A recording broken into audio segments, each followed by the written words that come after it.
Hey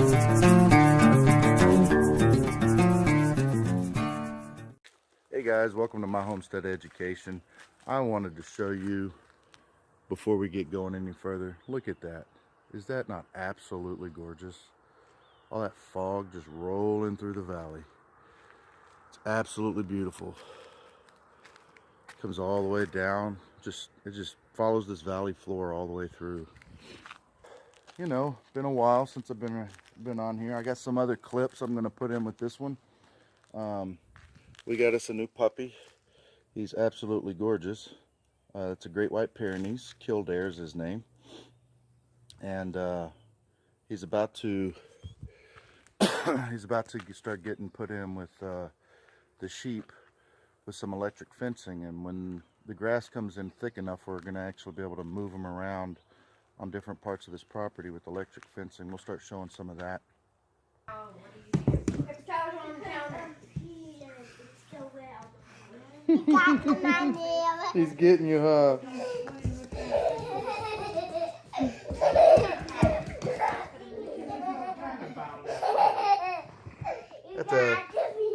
That's a 7.5-week-old Great White Pyrenees.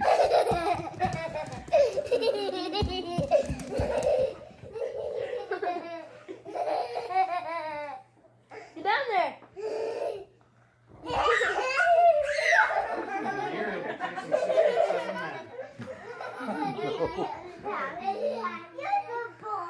You're on the couch. Aki, run back this way.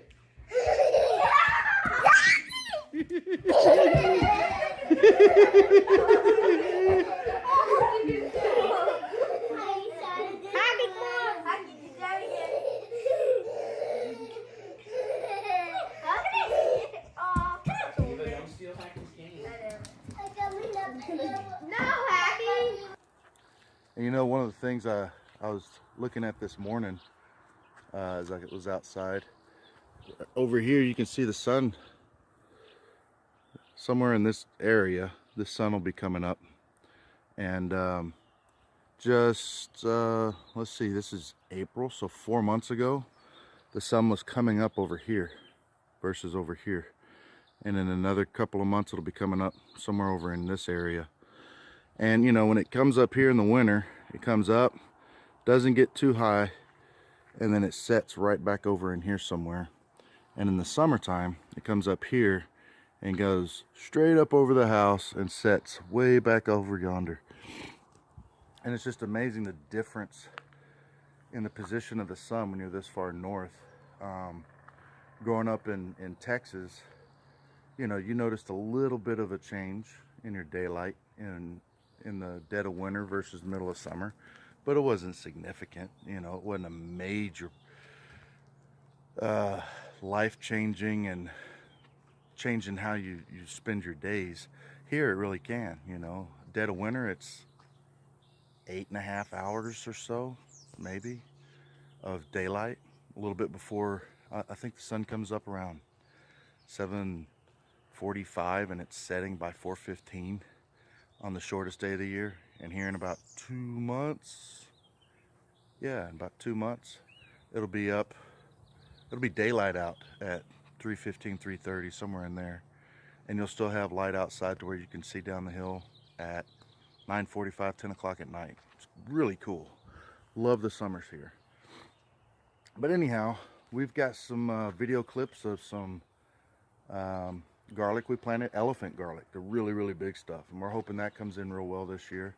We got peas we planted out. Our spinach is starting to come in. Our carrots are starting to come in. We got beets that are coming in. The peas are coming in really, really slow. I'm hoping that's all it is. Because if it's not the peas coming in slow, then we got little birds going in and pulling our sprouts out. But I don't think that's the case. I think it's just been just cold enough to where those peas are not wanting to come up super fast. But it's a beautiful day. It's a day where we have no sickness in our family. We just got through the roughest flu bug I think we've ever gone through. It lasted about 5 days really with fever, 4 or 5 days with fever, and it was rough. I mean, really rough. 103 One or two of the kids got up close to 104-degree temperatures, and the temperatures would go up and then break and go down and then go back up, and it was absolutely miserable. But we are doing much better now. We're out here. We'll be cleaning off the vines here, and I picked up some gigantic elephant garlic. Let me get a hold of it. We got elephant garlic we're going to plant out. Excited about that. We grew some a couple of years ago, and it came up really good. And the tomatoes, we had voluntary tomatoes come up around it, and ended up choking it out, and we didn't get anything from it. So this year we're going to try to make sure we got a spot where it's by itself. Well, we're planting in these elephant garlic. Look at the size of that clove. That thing is huge. Anyhow, I'm not going too deep with them. I think I'm supposed to go quite a bit deeper. And I've got a line of them here. They're about 8 inches apart.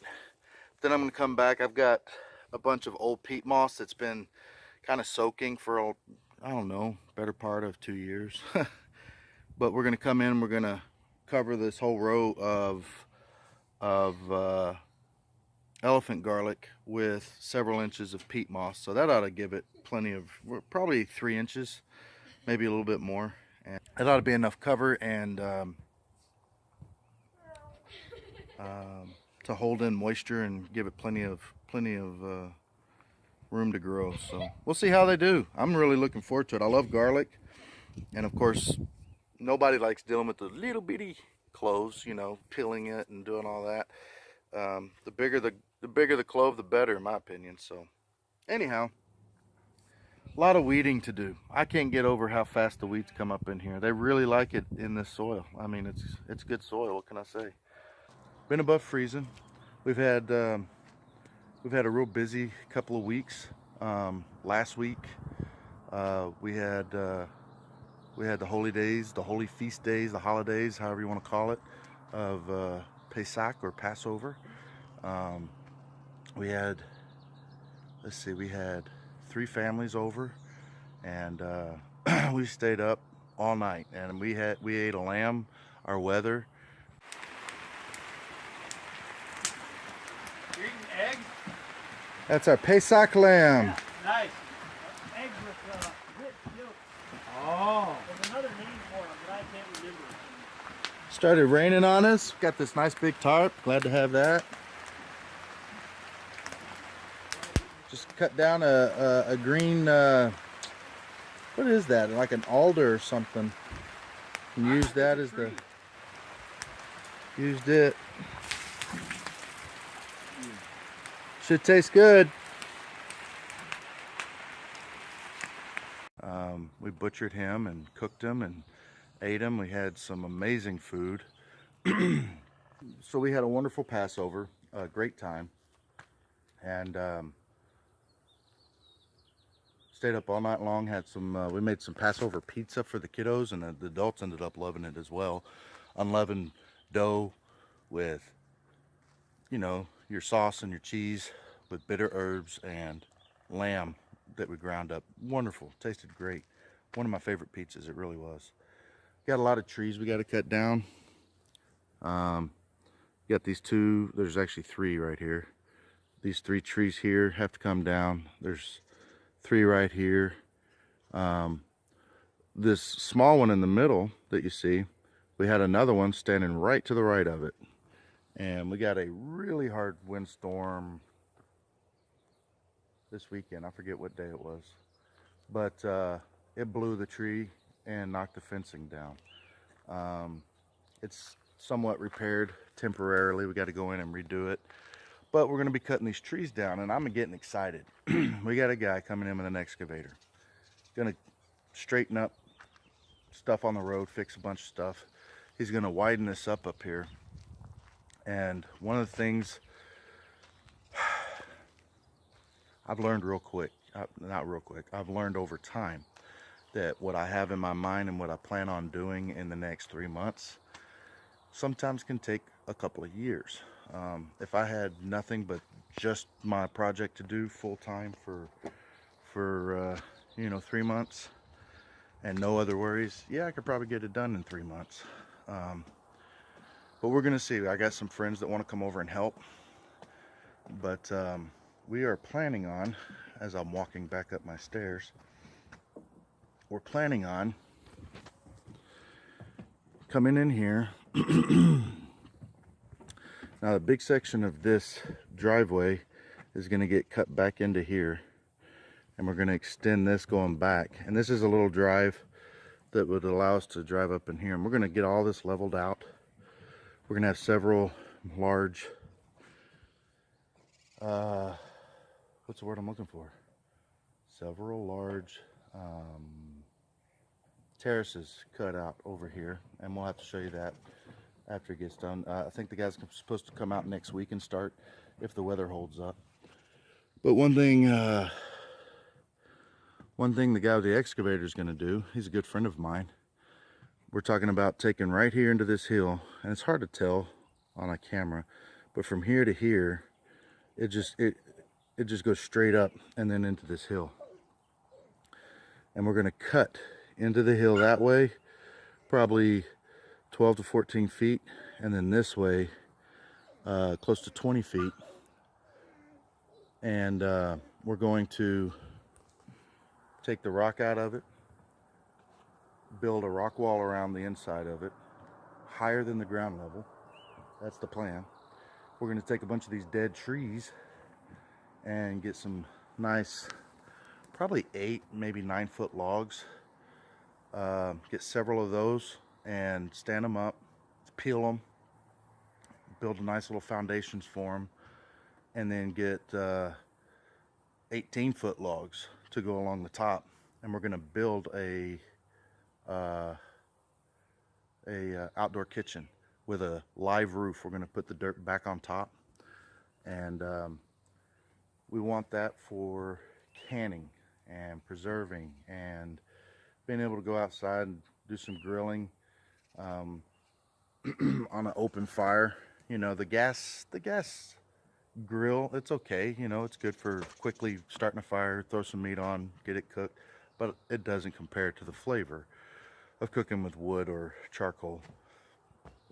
So we're going to be working on that this year, and it'll be a kitchen we can use year round. We're praying this year our garden really takes off, and that we can do lots of preservation of our food, canning and whatnot. And we got a few other families that have gardens, and they want to get together and do it. And you know, in July and in August, when a lot of our tomatoes are coming in and stuff like that, you kind of have to can as you go along with a lot of this. And it's very difficult to do that when it's 100 degrees outside. You don't have central AC. We have a window unit that helps keep the inside somewhat cool during the winter, or I'm sorry, during the summer. But if you're in there canning for 6 or 8 hours, it heats up the whole house. I mean, it gets hot inside, and you can't cool it off. So we think by having a large outdoor kitchen with a live roof on top, the earth being underneath it would actually be cooler than outside in the sun, and all the heat would be outside. So that's kind of one of our goals. Well guys, I hope you enjoyed this. My camera's about to die, so I'm gonna have to go. My phone's dead. Y'all have yourselves a wonderful day. If you enjoyed this video, please upvote, share it, subscribe, follow, and I'll see you guys soon.